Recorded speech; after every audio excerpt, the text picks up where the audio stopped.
जय हिंद बच्चों। आज हम एक प्रश्न आप लोगों से पूछना चाहते हैं। चंद्रमा पर सबसे पहले कौन पहुंचा था? आप लोगों में से अधिकतर का जवाब होगा सर नील आर्मस्ट्रांग, परंतु गलत।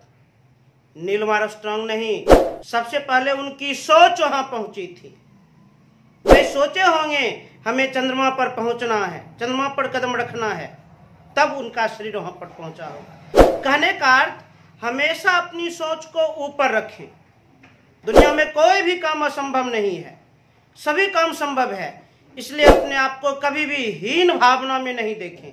कभी ये ना सोचें कि हमसे ये काम नहीं हो पाएगा, हम फर्स्ट डिवीजन नहीं ला सकते हैं, हम 8 घंटा नहीं पढ़ सकते हैं, हम कोई जॉब प्राप्त नहीं कर सकते हैं। इस तरह का हीन भावना कभी पनपने भी नहीं। आप जो सोचिएगा निश्चित रूप से वह प्राप्त कर सकते हैं। इसलिए अपने सोच को हमेशा ऊपर रखें। अब हम अपने टॉपिक पर आते हैं। अभी वास्तविक संख्याएं चल रही है। वास्तविक संख्या के अंतर्गत जो भी परिभाषा है, जो भी कॉन्सेप्ट है, थ्योरी है, वह आप लोगों को हम बता चुके हैं। आज हम एक्सरसाइज का अध्ययन करने वाले हैं। एक्सरसाइज 1.1 निकाल लीजिए। कॉपी किताब कलम निकाल कर तब बैठिए। एक्सरसाइज 1.1 के लिए जो भी प्रश्न है उसके लिए हम कॉन्सेप्ट आप लोग को बता चुके हैं। अब ध्यान सुनिए। क्वेश्चन नंबर 1, निम्नलिखित संख्याओं का एचसीएफ ज्ञात करने के लिए यूक्लिड विभाजन एल्गोरिथम का प्रयोग कीजिए। क्या निर्देश मिला है? निम्नलिखित संख्याओं का एचसीएफ ज्ञात करने के लिए यूक्लिड विभाजन एल्गोरिथम का प्रयोग कीजिए। क्वेश्चन नंबर 1, निम्नलिखित संख्याओं का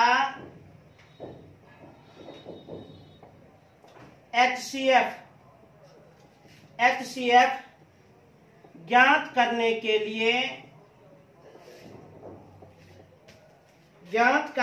लिए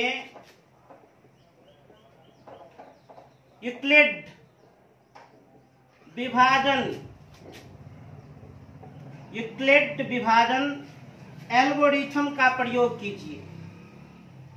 एल्गोरिथम का प्रयोग कीजिए।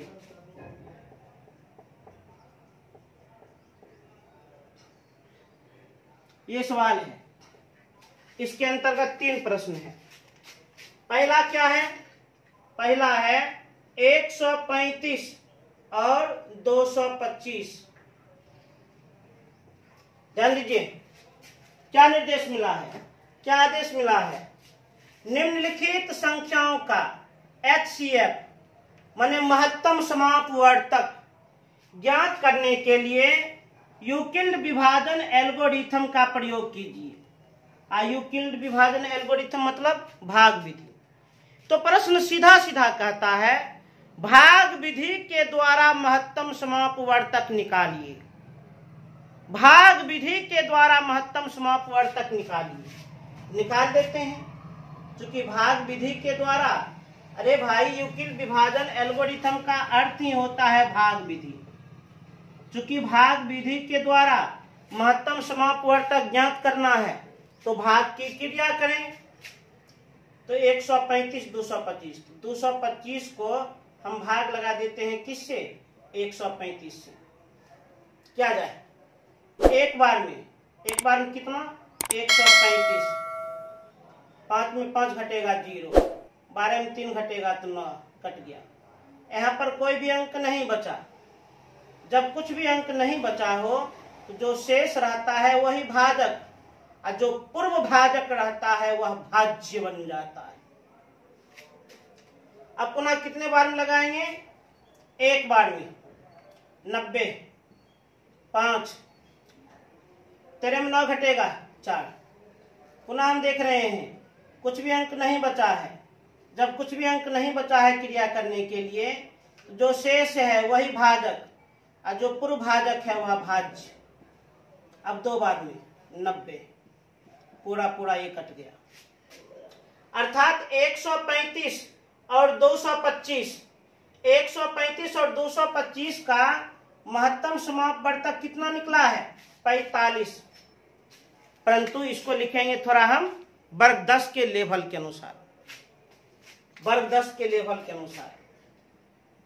चूंकि यूक्लिड विभाजन एल्गोरिथम से, यूक्लिड विभाजन एल्गोरिथम से, यूक्लिड विभाजन एल्गोरिथम से हम जानते हैं a बराबर b into q plus r, भाज्य बराबर भाजक गुना भागफल जोड़ शेष। अब इसी कथन के अनुसार प्रत्येक चरण को दिखाइए, इसी कथन के अनुसार प्रत्येक स्टेप्स को दिखाइए। दिखाते हैं। प्रथम चरण, फर्स्ट स्टेप, भाज्य बराबर भाजक गुना भागफल जोड़ शेष, भाज्य बराबर भाजक गुना भागफल जोड़ शेष, अर्थात 225 बराबर 135 गुना 1 प्लस 90। अब देखिए द्वितीय चरण, सेकेंड स्टेप, द्वितीय चरण, भाज्य बराबर भाजक गुना भागफल जोड़ शेष, भाज्य बराबर भाजक गुना भागफल जोड़ शेष, 135 बराबर 90 गुना 1 प्लस 45। अब देखिए तृतीय चरण, थर्ड स्टेप, तृतीय चरण थर्ड स्टेप, भाज्य बराबर भाजक गुना भागफल जोड़ शेष, भाज्य बराबर भाजक गुना भागफल जोड़ शेष, तो 90 बराबर 45 गुना 2 प्लस 0। और जिस चरण में शेषफल 0 हो, जिस चरण में शेष 0 हो, उसी चरण का भाजक महत्तम समापवर्तक कहलाता है। चूंकि अंतिम चरण में शेष का मान 0 है, इसी चरण का जो भाजक है वह भाजक क्या कहलाता है? महत्तम समापवर्तक, अर्थात HCF। तो 135 और 225 का HCF कितना? 45 प्राप्त हो गया। यहाँ पे हम देख सकते हैं 45। अच्छा, जो हम बार बार भाग की क्रिया किए हैं, इस प्रोसेस को क्या कहते हैं? एल्गोरिथम। वैसी प्रक्रिया जिसमें दो धनात्मक संख्याओं के बीच भाग की क्रिया तब तक की जाती है जब तक कि शेष 0 न हो जाए, उसी प्रक्रिया को हम क्या कहते हैं? एल्गोरिथम। उसी को एल्गोरिथम कहते हैं। तो 135 और 225 का HCF कितना? 45 प्राप्त हो गया। अब देखा जाए 2 नंबर देखा जाए एकदम ध्यान से। 2 नंबर में है 196 और 38,220। 196 और 38,220 इन दोनों ही संख्याओं का HCF ज्ञात करना है। कौन विधि से? यूक्लिड विभाजन एल्गोरिथम। यूक्लिड विभाजन एल्गोरिथम माने भाग विधि। तो 196 और 38,220 इन दोनों संख्याओं का महत्तम समापवर्तक ज्ञात करना है। कैसे? तो यूक्लिड विभाजन एल्गोरिथम अर्थात भाग विधि के द्वारा। तो भाग विधि के द्वारा तो भाग कीजिए। क्या जाए भाग?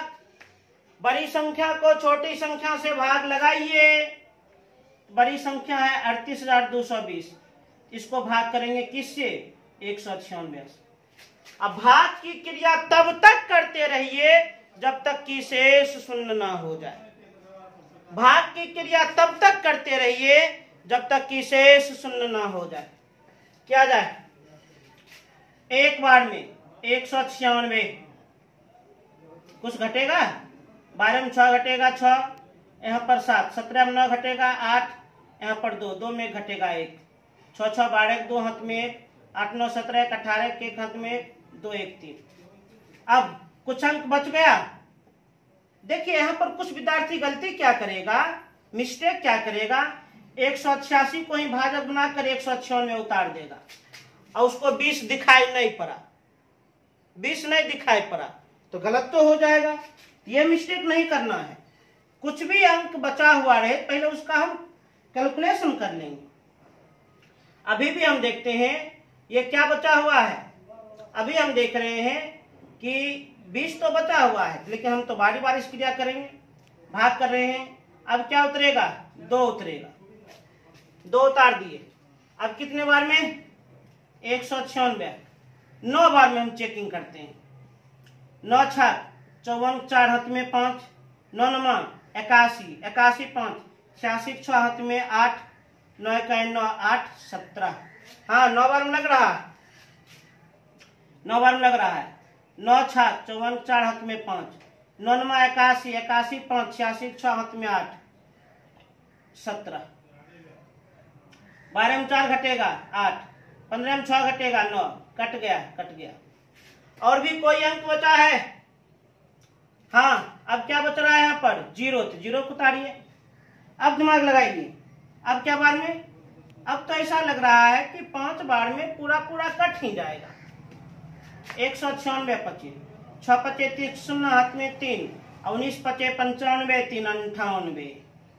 अब तो पूरा पूरा कट ही गया है। अब क्या बार में? 5 बार में।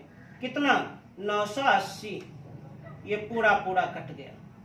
चलो, फर्स्ट चरण में ही इसका काम खत्म हो गया। हमें अगले चरण में बढ़ने की कोई आवश्यकता नहीं है। चूंकि भाग विधि से एचसीएफ ज्ञात करना है, इन दोनों में भाग कर दिए और जो भागफल है वही आंसर होगा, क्योंकि शेष तो 0 हो चुका है। लेकिन हम तो यूक्लिड विभाजन एल्गोरिथम का स्टेप्स दिखाएंगे। हम लोग जानते हैं यूक्लिड विभाजन एल्गोरिथम से, यूक्लिड विभाजन एल्गोरिथम से a बराबर b into q plus r, भाज्य बराबर भाजक गुना भागफल जोड़ शेष। अब इसी कथन के अनुसार चरण को दिखाइए, स्टेप्स को दिखाइए। इसमें तो एक ही चरण में सारा काम हो गया। प्रथम चरण, फर्स्ट स्टेप, भाज्य बराबर भाजक गुना भागफल जोड़ शेष, भाज्य बराबर भाजक गुना भागफल जोड़ शेष। तो भाज्य बराबर भाजक गुना भागफल जोड़ शेष। और जिस चरण में शेष 0 हो, जिस स्टेप्स में शेष 0 हो, उसी चरण का भाजक क्या कहलाता है? एचसीएफ, महत्तम समावर्तक। वैसे यहां से भी देख सकते हैं। इसलिए एचसीएफ कितना प्राप्त हो गया? 196। 196 और 38,220 का महत्तम समावर्तक 196 प्राप्त हुआ। उम्मीद करते हैं आप लोग एकदम मन से समझ रहे होंगे। पूरा एनर्जेटिक होकर पढ़िए, एकदम उदास होकर नहीं पढ़ना है, प्रसन्न होकर पढ़ना है। तेईस नोट करें।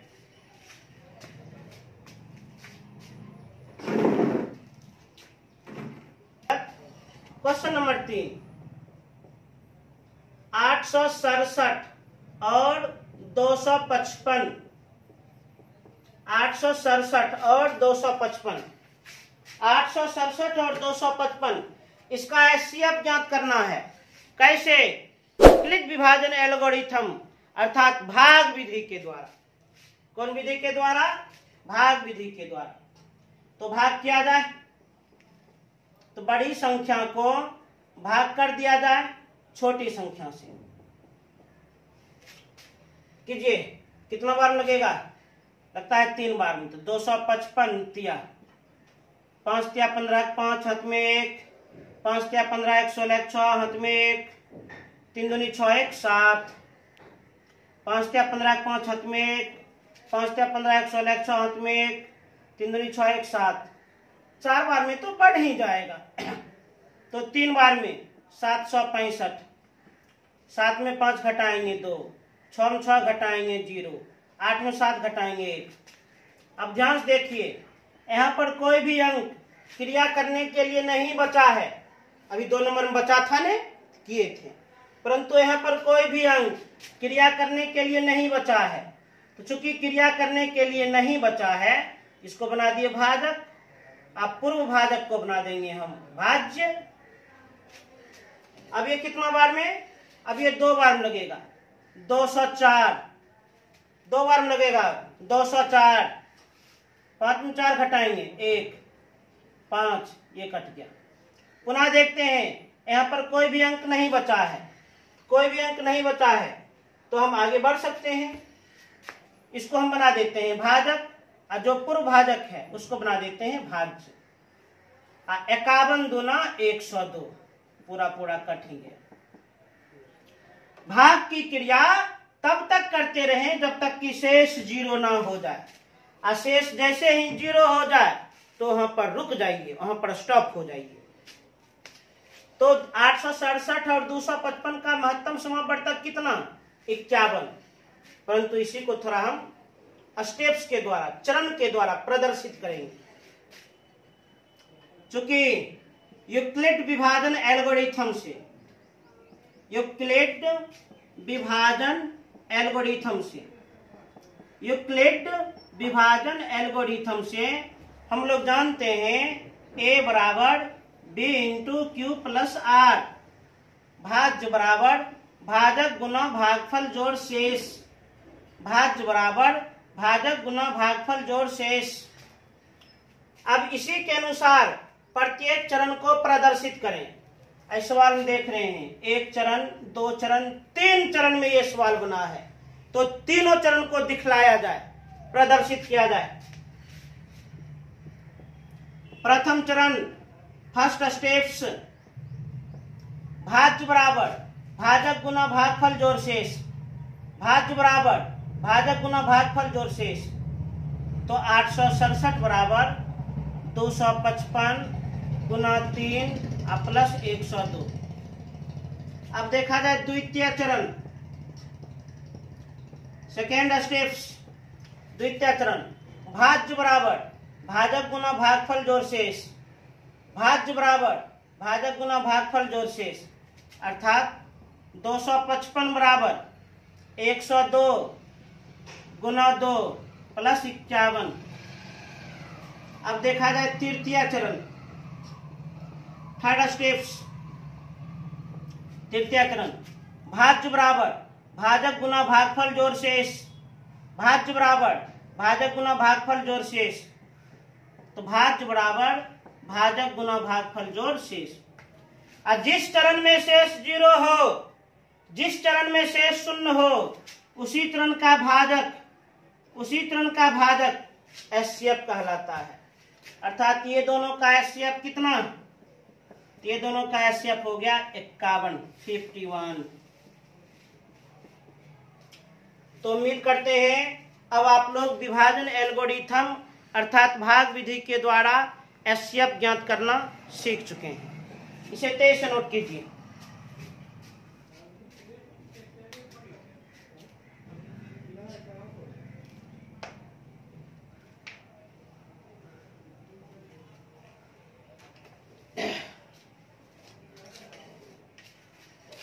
अब ध्यान से, अब देखा जाए क्वेश्चन नंबर 2।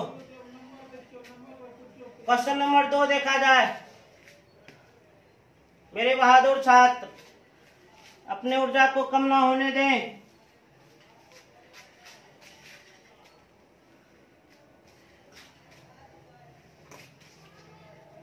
ध्यान से, क्वेश्चन नंबर 2, क्वेश्चन नंबर 2 क्या है?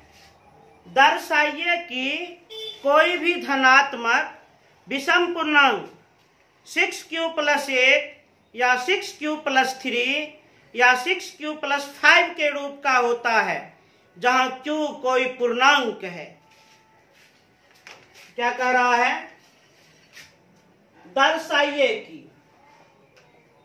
दर्शाइए कि कोई भी धनात्मक पूर्णांक, कोई भी धनात्मक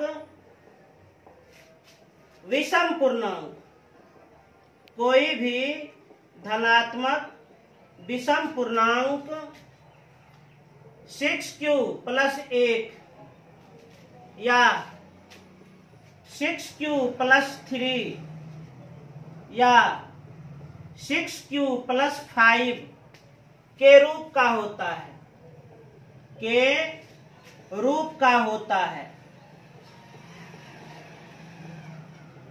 जहां q कोई पूर्णांक है, जहां q कोई पूर्णांक है।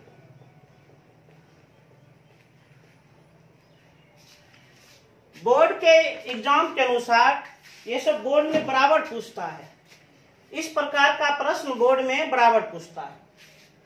दर्शाइए कि, समझिए, दर्शाइए कि माने सिद्ध कीजिए, सिद्ध कीजिए कि कोई भी धनात्मक विषम पूर्णांक, सिद्ध कीजिए कि कोई भी धनात्मक विषम पूर्णांक, कोई भी धनात्मक विषम पूर्णांक, कोई भी धनात्मक विषम पूर्णांक 6q प्लस 1 या 6q प्लस 3 या 6q प्लस 5 के रूप का होता है। प्रश्न क्या कहा समझे? प्रश्न का कहना है विषम पूर्णांक का रूप इन तीनों के जैसा होता है, साबित करो। कैसा विषम? धनात्मक विषम। विषम पूर्णांक का रूप इन तीनों के जैसा होता है, साबित करो। विषम पूर्णांक का रूप इन तीनों के जैसा होता है, सिद्ध करो। आराम से कर देंगे सिद्ध। पहले तो हम आपको कुछ एग्जाम्पल दिखाते हैं। कुछ विषम संख्या विचार करें। 1, 3, 5, 7, 9, ये सब है विषम पूर्णांक। अब ध्यान से देखें। अब इसको देखिए हम कैसे लिख सकते हैं।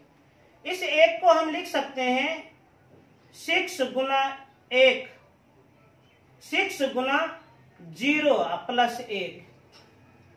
अच्छा, 1 हम इसको इस रूप में कैसे लिखें? इसको हम भाग लगाए हैं, इसको हम भाग दिए हैं। किससे? 1 को हम भाग लगाए हैं 6 से, भाग नहीं लगाते 0, बस यही हो गया। भाग नहीं लगा 0, यही हो गया। अब 3 को भी हम 6 से भाग लगाएंगे, भाग नहीं लगेगा, नहीं लगेगा, तो 6 गुना 0 प्लस 3। अब 5 को भी 6 से भाग लगाएंगे, नहीं लगेगा। अरे कम संख्या में तो भाग थोड़े लगता है। तो 6 गुना 0 प्लस 5, 7 को भी हम 6 से भाग लगाएंगे, इस बार लग जाएगा। 6 इकाई 6, 1। तो 7 को क्या लिखेंगे? 6 गुना 1 प्लस 1। भाज्य बराबर भाजक गुना भागफल जोड़ शेष। तो 6 गुना 1 प्लस 1 9 है, तो 9 को भी हम भाग लगाएंगे 6 से, तो 6 इकाई 6, 3। तो भाज्य बराबर भाजक गुना भागफल जोड़ शेष। तो 6 गुना 1 प्लस 3। 6 गुना 0 प्लस 1 तो 1 ही होगा। 6 गुना 0 प्लस 3 तो 3 ही होगा। 6 गुना 0 प्लस 5 तो 5 ही होगा। 6 गुना 1 6 प्लस 1 7। 6 गुना 1 6 प्लस 3 9। देख लीजिए, ये सब विषम पूर्णांक है। अब विषम पूर्णांक का रूप कैसा दिख रहा है? 6q प्लस 1, जहां q के स्थान पर 0 है। 6q प्लस 3, जहां q के स्थान पर 0 है। q के स्थान पर कोई भी पूर्णांक रह सकता है। 6q प्लस 5, 6q प्लस 5, जहां q के स्थान पर 0 है। 6q प्लस 1, जहां q के स्थान पर 1 है। 6q प्लस 3, जहां q के स्थान पर 1 है। तो हम एग्जाम्पल के द्वारा, उदाहरण के द्वारा स्पष्ट कर दिए। एग्जाम्पल के द्वारा हम फ्रेश कर दिए कि विषम पूर्णांक का रूप या तो 6q प्लस 1, या तो 6q प्लस 3, या तो 6q प्लस 5 होता है। ध्यान रखिए, q के स्थान पर 0 1 2 3 4 5 6 7 कुछ भी लिख सकते हैं, कोई भी पूर्णांक लिख सकते हैं। तो एग्जाम्पल से तो स्पष्ट हो गया, धनात्मक विषम पूर्णांक का रूप 6q plus 1, 6q plus 3, 6q plus 5 इस प्रकार से होता है। परंतु इसको एग्जाम्पल के द्वारा नहीं, यूक्लिड विभाजन एल्गोरिथम का प्रयोग करते हुए दिखाना है। एग्जाम्पल के द्वारा नहीं, यूक्लिड विभाजन एल्गोरिथम के प्रयोग के द्वारा इसे स्पष्ट करना है, दिखाना है, दर्शाना है। अब ध्यान से समझिएगा, एकदम मन से देखिएगा, पूरा मन से। प्रश्न क्या कहा है? दर्शाइए कि माने सिद्ध कीजिए। और सिद्ध करने वाले प्रश्न में प्रमाण लिखना पड़ता है। सिद्ध करने वाले प्रश्न में क्या लिखना पड़ता है? प्रमाण। दर्शाइए कि कोई भी धनात्मक विषम पूर्णांक का रूप ये तीनों के जैसा होता है। अब नियम सुनो, जिस संख्या को दर्शाना हो, जिस संख्या को सिद्ध करना हो, जिस संख्या को प्रूव करना हो, उसे ए मान लें। ए धनात्मक विषम पूर्णांक को दिखाना है, धनात्मक विषम पूर्णांक को सिद्ध करना है। और जिसको सिद्ध करना हो उसे क्या मान लें? ए। तो मान लेते हैं ए। माना कि धनात्मक विषम पूर्णांक, माना कि धनात्मक विषम पूर्णांक बराबर ए। जिसको सिद्ध करना हो उसे ए मान ले। ए माने भाज्य। उसके बाद बी अर्थात भाजक। प्रश्न को देखकर क्या स्पष्ट करें? बी अर्थात भाजक प्रश्न को देखकर क्या स्पष्ट करें? बी की पहचान क्या है? क्यू के साथ गुना में होगा। बी की पहचान क्या है? क्यू के साथ गुना में होगा। क्यू के साथ गुना में 6 है, बी हो गया 6। बी माने भाजक। अब आप लोग को भाजक और शेष के बीच एक रिलेशन बताए थे, भाजक और शेष के बीच एक संबंध बताए थे, याद है? याद कीजिए, क्या बताए थे? भाजक हमेशा बड़ा होता है किससे? शेष से। चूंकि b is greater than r, भाजक हमेशा बड़ा होता है शेष से। भाजक हमेशा बड़ा होता है शेष से। और दूसरे शब्दों में शेष हमेशा छोटा होता है भाजक से। तो चूंकि भाजक हम 6 लिए हैं तो शेष भाजक से कम में होगा। भाजक 6 लिए हैं तो शेष भाजक से कम होगा। तो भाजक 6 लिए हैं इसलिए शेष 6 से कम होगा, अर्थात 5, 4, 3, 2, 1, 0। अधिक से अधिक मतलब भाजक 6 तो शेष 6 से कम, अर्थात 5, 4, 3, 2, 1, 0। जब पूर्णपेन कट जाएगा तो 0। अब ध्यान दीजिए, शेष का जितना मान आया है यूक्लिड विभाजन एल्गोरिथम का प्रयोग करके उतना समीकरण बनाओ। शेष का जितना मान आया है यूक्लिड विभाजन एल्गोरिथम का प्रयोग करके उतना समीकरण बनाओ। चूंकि यूक्लिड विभाजन प्रमेयिका से, यूक्लिड विभाजन प्रमेयिका से हम जानते हैं a बराबर b into q plus r, भाज्य बराबर भाजक गुना भागफल जोड़ शेष। अब इसी कथन में शेष का मान बारी बारी से रखिए और अलग अलग समीकरण बनाइए। शेष का मान बारी बारी से रखिए और अलग अलग समीकरण बनाइए। तो सबसे पहले रखते हैं 0। तो जब r बराबर 0 रखिए इसी में, इसलिए a बराबर b के स्थान पर 6 इंटू क्यू प्लस r के स्थान पर 0, अर्थात a बराबर 6q। ये हो गया पहला समीकरण। जितना शेष है उतना समीकरण बनाओ। अब इसका प्रयोग करते हैं। जब r बराबर 1, r बराबर 1 इसी कथन में रखा जाए तो a बराबर b के स्थान पर 6 q प्लस r के स्थान पर 1, और 6q प्लस 1 विजातीय है तो इसी रूप में रह जाएगा, अर्थात ये हो गया समीकरण 2। अब इसका उपयोग करें। जब आर बराबर 2, आर बराबर 2 इसी कथन में रखा जाए तो ए बराबर बी के स्थान पर 6 इंटू क्यू प्लस आर के स्थान पर 2, ये दोनों विजातीय है तो इसी रूप में रह जाएगा। समीकरण 3 और बढ़िए, शेष का जितना मान है उतना दिखलाइए। जब आर बराबर 2 पर पहुंचे हैं, अब 3 लीजिए। अब इस मान को इस कथन में रख दीजिए, ए बराबर 6 क्यू प्लस आर के स्थान पर 3, ये दोनों विजातीय है तो यही हो गया। समीकरण 3 के बाद समीकरण 4। अब ध्यान दीजिए, अब हम 4 का प्रयोग करेंगे। जब r बराबर 4, अब इसको इसी कथन में रखा जाए तो a बराबर b के स्थान पर 6 क्यू प्लस r के स्थान पर 4, ये दोनों विजातीय है। समीकरण 5।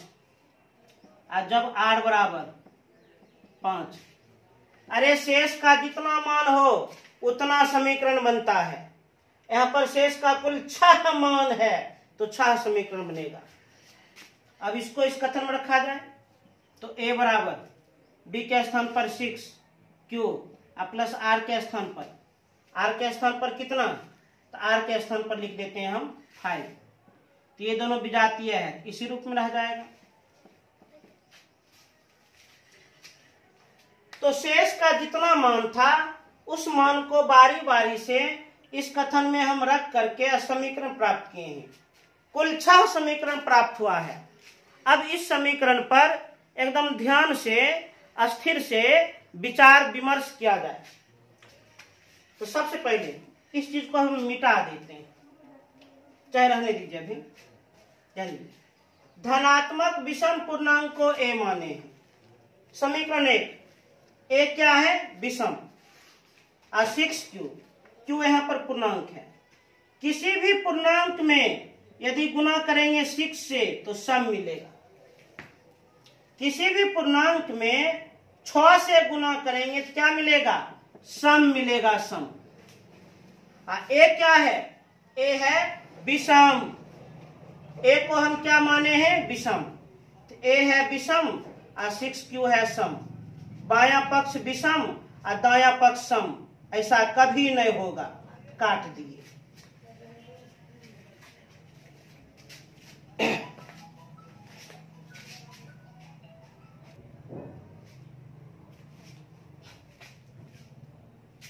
ध्यान दीजिए, अभी हम प्रत्येक समीकरण पर विचार विमर्श कर रहे हैं। अब हम तो जान चुके हैं 6 क्यू क्या है, सम। समीकरण 2 को देखिए, ए तो विषम है, RHS देखिए 6 क्यू सम, किसी भी सम में 1 जोड़ेंगे, किसी भी सम में 1 जोड़ेंगे तो हो जाएगा विषम। तो बायां पक्ष भी विषम और दायां पक्ष भी विषम, अर्थात यह समीकरण सही है।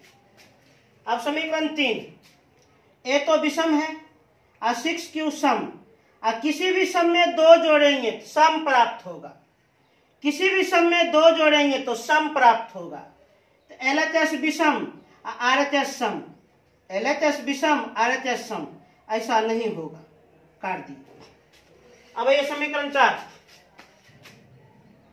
यहाँ पर ए तो विषम है, ए तो विषम है और 6 क्यू सम, और किसी भी सम में 3 जोड़ेंगे, किसी भी सम में 3 जोड़ देंगे तो क्या प्राप्त होगा, विषम। किसी भी सम में 3 जोड़ देंगे तो विषम प्राप्त होगा। तो विषम बराबर विषम, बायां पक्ष भी विषम, दायां पक्ष भी विषम, अर्थात यह समीकरण सत्य है।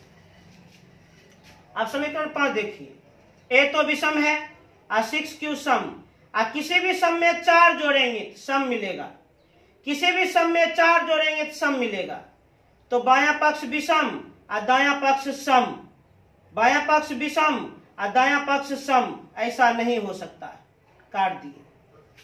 अब समीकरण 6 को देखिए, ए तो विषम है और 6 क्यू सम, और किसी भी सम में 5 जोड़ेंगे तो विषम मिलेगा। किसी भी सम में 5 जोड़ेंगे तो विषम मिलेगा। तो बायां पक्ष भी विषम और दायां पक्ष भी विषम, ये नहीं कटेगा। तो विषम पूर्णांक का रूप 6q नहीं होता है। विषम पूर्णांक का रूप 6q + 2 भी नहीं होता है।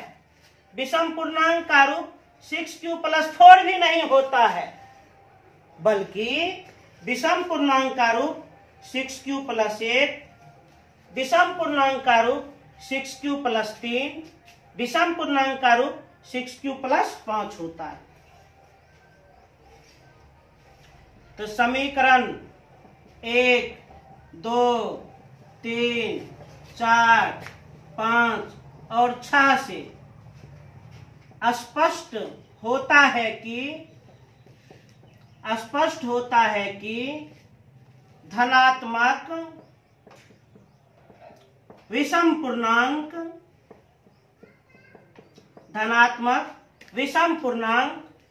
6q + 1 या 6q + 3 या 6q + 5 के रूप का होता है।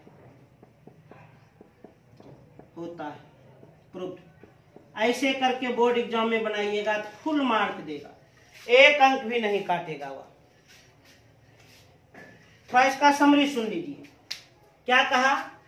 दर्शाइए कि कोई भी धनात्मक विषम पूर्णांक 6q + 1, 6q + 3 या 6q + 5 के रूप का होता है। माने कि धनात्मक विषम पूर्णांक का रूप इन तीनों के जैसा होता है। दर्शाइए। तो टेक्निक क्या समझाएं? जिस संख्या को सिद्ध करना हो, दर्शाना हो, उसे सबसे पहले a मान लो। उसके बाद प्रश्न को देख करके b मान लो, b माने भाजक। उसके बाद भाजक और शेष वाला गुण लगा करके और शेष का भिन्न भिन्न मान प्राप्त करो। उसके बाद शेष का जितना मान प्राप्त होगा उतने समीकरण बनेगा। शेष का 100 मान प्राप्त होगा तो 100 समीकरण बनेगा।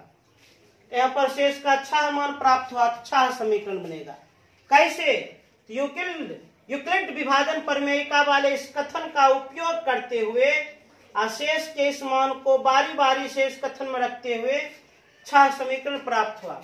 उसके बाद उस समीकरण को जब ध्यान पूर्वक देखा गया तो समीकरण से यह स्पष्ट हो गया कि धनात्मक विषम पूर्णांक का रूप 6q + 1 या 6q + 3 या 6q + 5 के रूप का होता है।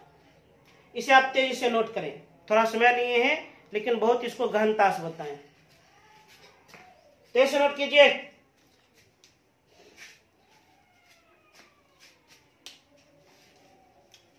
बहुत इजी प्रश्न, बहुत आसान प्रश्न।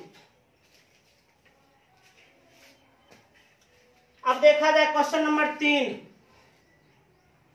अब क्वेश्चन नंबर 3 को देखा जाए एकदम ध्यान से।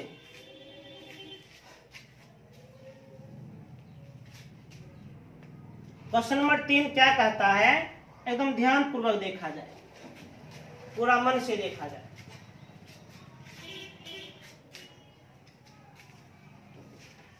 क्वेश्चन नंबर 3 कहता है किसी परेड में 616 सदस्यों वाली एक सेना की टुकड़ी को 32 सदस्यों वाले एक आर्मी बैंड के पीछे मार्च करना है।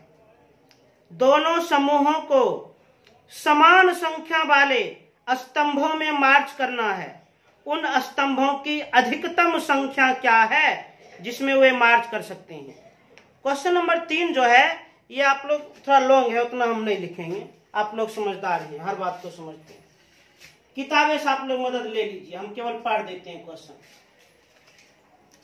किसी परेड में 616 सदस्यों वाली एक सेना की टुकड़ी को 32 सदस्यों वाले एक आर्मी बैंड के पीछे मार्च करना है और दोनों समूहों को समान संख्या वाले स्तंभों में मार्च करना है।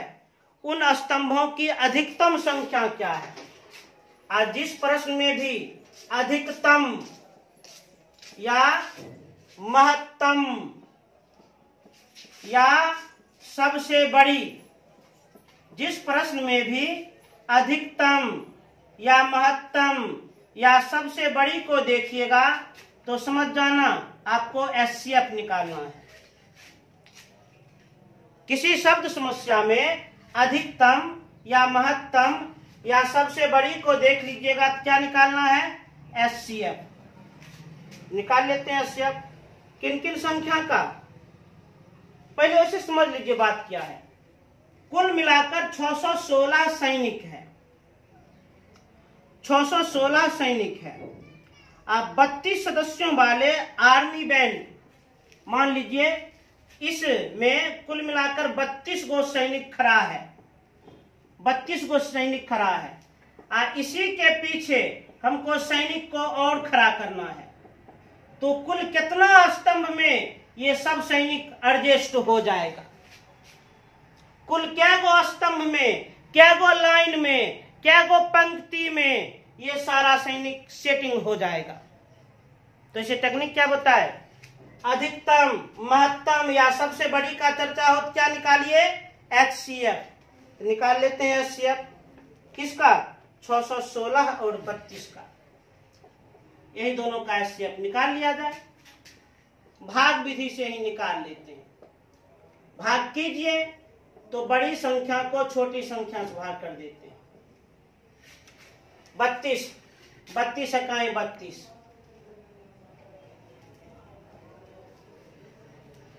अब 6 उतर जाएगा। अब क्या बार में? कुल क्या बार में लगना चाहिए? ये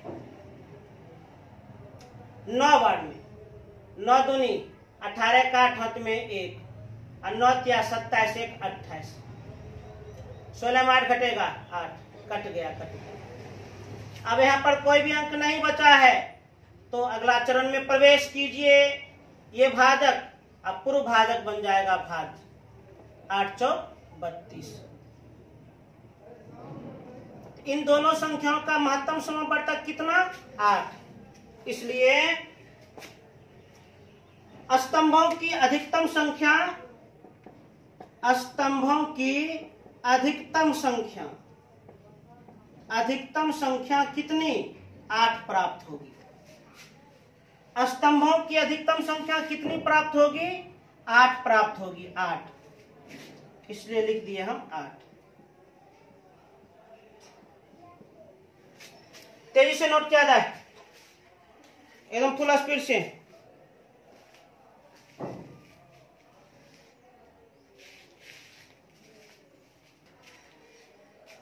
अब देखा जाए क्वेश्चन नंबर 4।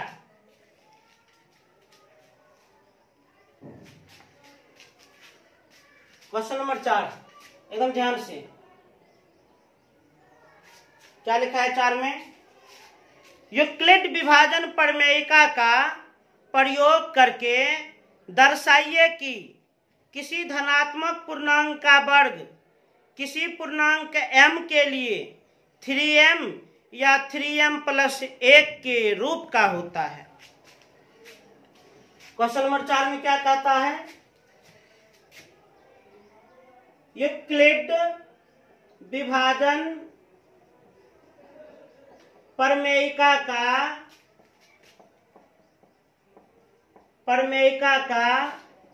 प्रयोग करके दर्शाइए, प्रयोग करके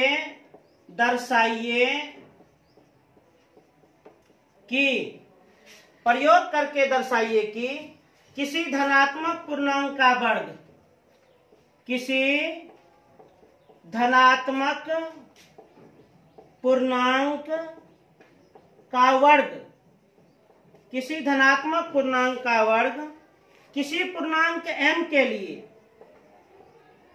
किसी पूर्णांक m के लिए, किसी पूर्णांक m के लिए 3m या 3m + 1 के रूप का होता है, 1 के रूप का होता है।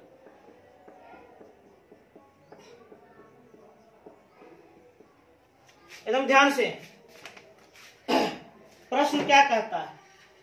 यूक्लिड विभाजन प्रमेयिका का प्रयोग करके दर्शाइए यूक्लिड विभाजन प्रमेयिका का प्रयोग करके दर्शाइए कि किसी धनात्मक पूर्णांक का वर्ग किसी पूर्णांक m के लिए 3m या 3m+1 के रूप का होता है। और कुछ दिया गया है प्रश्न में, होता है, हाँ कुछ संकेत दिया है, तो बिना संकेत के ही हम लोग बनाएंगे। यूक्लिड विभाजन प्रमेयिका का प्रयोग करके दर्शाइए, चूंकि दर्शाना है, सिद्ध करना है, प्रमाणित करना है, प्रूव करना है, तो प्रमाण लिखना होगा। लिख दिए प्रमाण।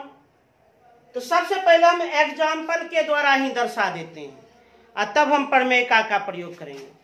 प्रश्न क्या कहना चाहता है? धनात्मक पूर्णांक का वर्ग 3m या 3m+1 होता है। धनात्मक पूर्णांक का वर्ग 3m या 3m+1 होता है। प्रश्न क्या कहना चाहता है? धनात्मक पूर्णांक का वर्ग 3m या 3m+1 होता है। कुछ धनात्मक पूर्णांक लीजिए न, 1 2 3 4 5। इसका हम वर्ग कर देते हैं, इसका हम स्क्वायर कर देते हैं। कर दिया स्क्वायर। 1 का वर्ग 1, 2 का वर्ग 4, 3 का वर्ग 9, 4 का वर्ग 16, 5 का वर्ग 25। अब ये सब वर्ग का मान है, ये सब स्क्वायर का मान है ना, स्क्वायर का मान। अब इस वर्ग का मान, वर्ग का रूप या तो 3m या तो 3m+1 होगा। सिद्ध करो। तो 3 से भाग लगाओ। 1 को 3 से भाग लगाएंगे, भाग नहीं लगेगा तो 0, अर्थात क्या लिखेंगे इसको हम? 1 को लिखेंगे 3 गुना 0+1। 4 को भी 3 से भाग लगाएंगे, 3 इकाई 3, तो 3 गुना 1 + 1, 3 गुना 1 + 1 9। 9 को भी हम 3 से भाग लगाएंगे। 3 से क्यों भाग लगा रहे हैं? यहाँ इस फॉर्म को देखते हुए, इस पद को देखते हुए, 3 तिया 9 कट गया, अर्थात 3 गुना 3 + 0 16। 16 को भी 3 से भाग करेंगे, 3 × 5 = 15, 1 कट गया। 16 क्या लिखेंगे? 3 गुना 5 + 1 25। 25 को भी 3 से भाग करेंगे, 3 × 8 = 24, 3 गुना 8 + 1। तो धनात्मक पूर्णांक का वर्ग, ये सब वर्ग है। वर्ग का रूप 3m+1, 3m+1, 3m+0, 0 नहीं जोड़ेंगे तो कोई दिक्कत नहीं। 3m+1, 3m+1। तो उदाहरण से हम स्पष्ट कर दिए, उदाहरण से हम दिखा दिए कि वर्ग जो है, धनात्मक पूर्णांक का वर्ग 3m+1, 3m+1 या 3m के जैसा होता है। जहां ये m है और प्रश्न के अनुसार m क्या है? m यहाँ पर पूर्णांक है। किसी पूर्णांक m के लिए m पूर्णांक है। पूर्णांक तो कुछ भी हम लिख सकते हैं, कोई भी मान दर्शा सकते हैं। तो एग्जाम्पल के द्वारा स्पष्ट कर दिए, धनात्मक पूर्णांक का वर्ग 3m या 3m+1 के रूप का होता है। अभी हम एग्जाम्पल से दिखाए हैं, परंतु हमको दर्शाना है यूक्लिड विभाजन प्रमेयिका से। कैसे दर्शाना है? यूक्लिड विभाजन प्रमेयिका से। तो दर्शाया जाए यूक्लिड विभाजन प्रमेयिका से,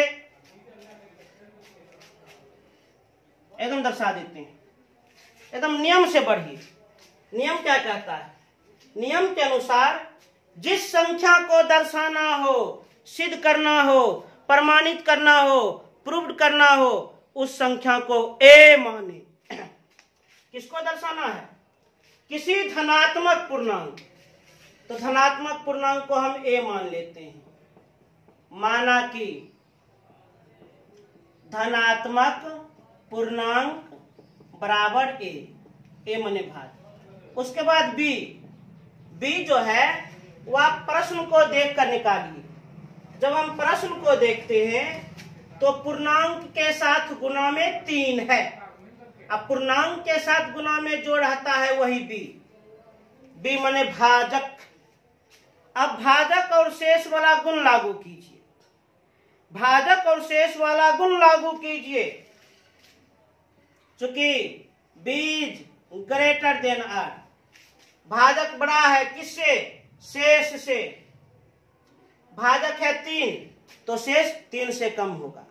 शेष हमेशा कम होता है भाजक से, शेष हमेशा कम होता है भाजक से। भाजक 3 है तो शेष 3 से कम होगा, इसलिए शेष का मान 3 से कम, तो 2 1 0।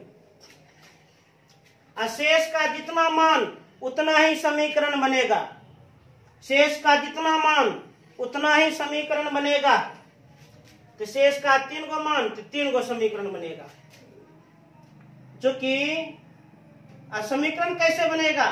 तो यूक्लिड विभाजन प्रमेयिका के कथन से, यूक्लिड विभाजन प्रमेयिका से, यूक्लिड विभाजन प्रमेयिका से हम लोग जानते हैं a बराबर b into q plus r, भाज्य बराबर भाजक गुना भागफल जोड़ शेष। इसी कथन के अनुसार जितना शेष का मान है उतना समीकरण दर्शाइए। तो शेष का मान बारी बारी से इसमें रखिए, शेष का मान बारी बारी से इसमें रखिए। तो सबसे पहले 0 रखते हैं। तो जब r बराबर 0, इस मान को इस कथन में रखा जाए तो a बराबर b तो हम 3 माने हैं इंटू क्यू प्लस r है 0, अर्थात a बराबर 3q, समीकरण 1। अब दूसरा मान, जब r बराबर 1, r बराबर 1, शेष का मान 1, इसी कथन में रखिए। a बराबर b तो हम 3 माने हैं इंटू क्यू प्लस 1, 3q और 1 विजातीय है तो इसी रूप में रह जाएगा, समीकरण 2। शेष का एक और मान है, जब r बराबर 2, इस मान को भी इस कथन में रखिए। a बराबर b के स्थान पर 3 into q plus r 2 दर्शाइए। 3q और 2 विजातीय है तो नहीं जुटेगा, ये हो गया समीकरण 3। समीकरण 3 एकदम ध्यान से देखिए। अभी तो हम धनात्मक पूर्णांक का ये रूप दर्शाए हैं, धनात्मक पूर्णांक a का रूप 3q प्लस 1, 3q प्लस 2। अभी तो हम धनात्मक पूर्णांक का रूप दर्शाए हैं। अब प्रश्न से, क्वेश्चन से पूर्णांक को वर्ग करने पर, पूर्णांक को क्या करने पर? वर्ग करने पर। एकदम ध्यान से बहादुर, ध्यान से मेरे शेर। प्रश्न से पूर्णांक को वर्ग करने पर, अभी तो धनात्मक पूर्णांक का रूप 3q आया है, 3q प्लस 1 आया है और 3q प्लस 2 आया है, धनात्मक पूर्णांक का रूप। अब प्रश्न के अनुसार इसे आप वर्ग कर दीजिए, इसे आप क्या कर दीजिए? वर्ग कर दीजिए। वर्ग कीजिए, 3q का होल स्क्वायर तो 9q स्क्वायर। अच्छा, इसमें a प्लस b का होल स्क्वायर, a के स्थान पर 3q, b के स्थान पर 1, a प्लस b का whole square, a square plus b square plus 2 into a into b, 6q।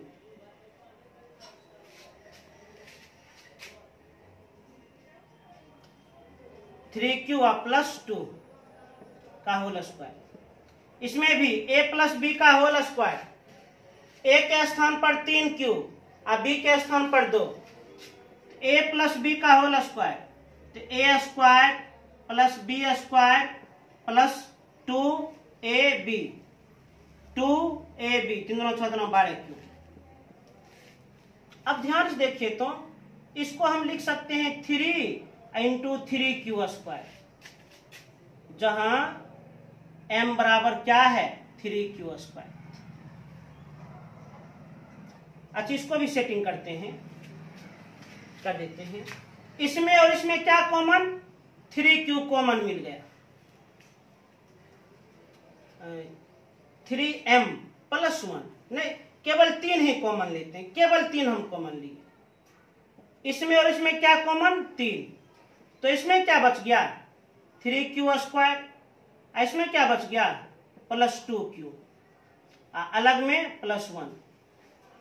तो ये रूप देखिए ने, 3m + 1, जहां m के स्थान पर 3q² + 2q।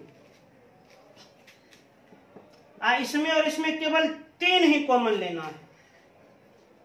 वैसे 4 को भी तो हम लिख सकते हैं 3 गुना 1 + 1। थोड़ा एक लाइन आगे हम बढ़ जाते हैं 9q², 4 को लिख सकते हैं 3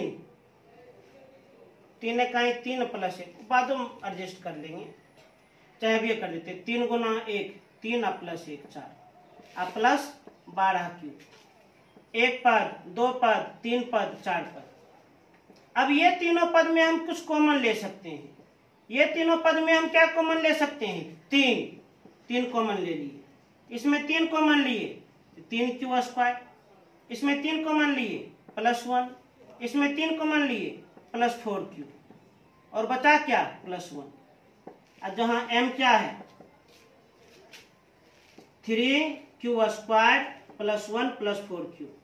तो ध्यान से देख लीजिए, धनात्मक पूर्णांक का वर्ग 3m, mn है, और धनात्मक पूर्णांक का वर्ग 3m + 1, और धनात्मक पूर्णांक का वर्ग 3m + 1 होता है, जहां m के स्थान पर 3q² या 3q² + 2q या 3q² + 1 + 4q। तो समीकरण 3 तक पहुंचे थे, इसको मानते हैं समीकरण 4, इसको मानते हैं समीकरण 5, इसको मानते हैं समीकरण 6। तो समीकरण 4, 5 और 6 से स्पष्ट है कि धनात्मक पूर्णांक का वर्ग, धनात्मक पूर्णांक का वर्ग 3m या 3m + 1 होता है, जहां m पूर्णांक है, प्रूव्ड। ऐसे करके बनाना है। प्रश्न क्या कहा, प्रश्न कहा सिद्ध कीजिए धनात्मक पूर्णांक का वर्ग या तो 3m या 3m + 1 होता है। तो जिस पूर्णांक को सिद्ध करना हो उसे a मान ले। तो माना कि धनात्मक पूर्णांक बराबर a, उसके बाद b हम प्रश्न को देख करके माने, पूर्णांक के साथ गुणाम रहता है वही b, भाजक और शेष का हम गुण लागू कर दिए, भाजक 3 है तो शेष 3 से कम होगा, 2 1 0। यूक्लिड विभाजन प्रमेयिका वाले कथन का उपयोग किए, शेष का 3 गो मान, तो इसी कथन के अनुसार 3 गो समीकरण आया। इस समीकरण से स्पष्ट हुआ कि धनात्मक पूर्णांक का रूप, धनात्मक पूर्णांक का रूप 3q + 1 3q + 2 होगा। धनात्मक पूर्णांक का रूप 3q + 1 3q + 2 होगा। अब प्रश्न के अनुसार इस धनात्मक पूर्णांक को हम वर्ग कर दिए, धनात्मक पूर्णांक को वर्ग कर दिए, और जखन ये वर्ग कर दिए तो उसके वर्ग का रूप 3m + 1 3m + 1 होता है। तो इससे स्पष्ट हो गया धनात्मक पूर्णांक के वर्ग का रूप या तो 3m या तो 3m + 1 होता है। इसे तेजी से नोट करें।